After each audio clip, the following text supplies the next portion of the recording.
In the aftermath of an SUV collision in front of the car dealership owned by American Pickers star Mike Wolfe, which resulted in the destruction of a stop sign, the dealership has sustained damage.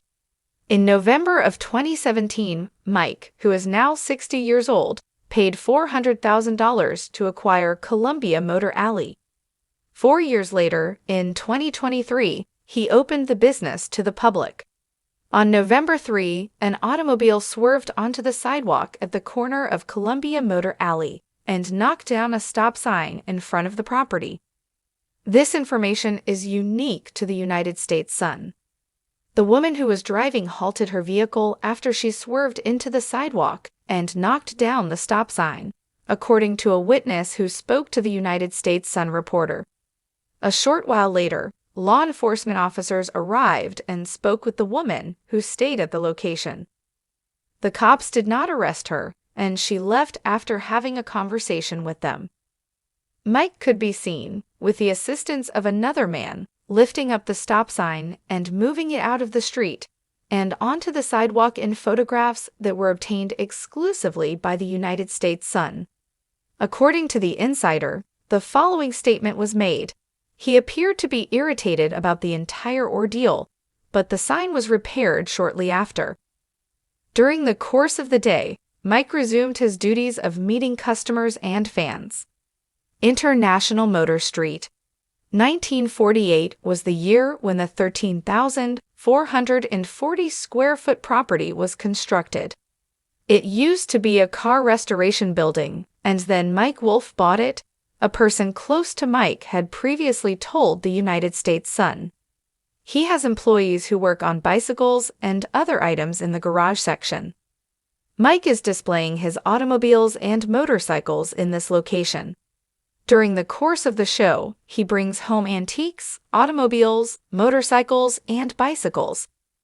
As the motorcycles are being repaired, the work environment is depicted in photographs that were obtained exclusively by the United States Sun. In addition, there is a merchandising shop that offers a variety of products, including shirts, hats, oil cans, mugs, and more. A number of historic automobiles and motorcycles from Mike's personal collection are also on show. These include a black Ford Model A, a red Porsche, a beige 1934 Ford Coupe, an Indian motorcycle, and a number of other vehicles. Over the course of the spring, summer, and fall seasons, Mike is the host of Columbia, Coffee, and Cars.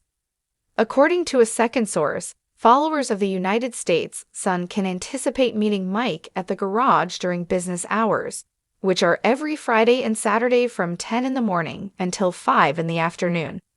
It was stated by the source that Mike makes an effort to visit Columbia Motor Alley whenever it is open. He makes it a point to see each and every person that comes to visit.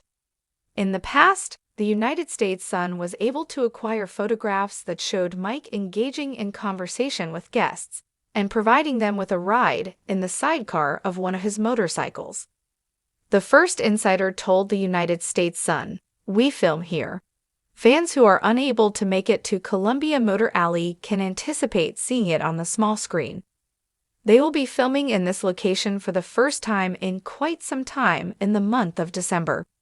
For the show American Pickers, it will be Mike's passion for the history of transportation and the preservation of historic buildings is brought together at Columbia Motor Alley, a 1947 Chevrolet dealership, according to a description of the company that can be seen on the website.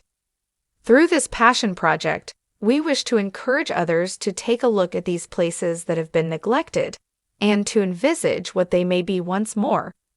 Columbia's King is, his 2 lanes guest house is a holiday accommodation that is located just down the block from Columbia Motor Alley, and it will soon be opening a restaurant next door.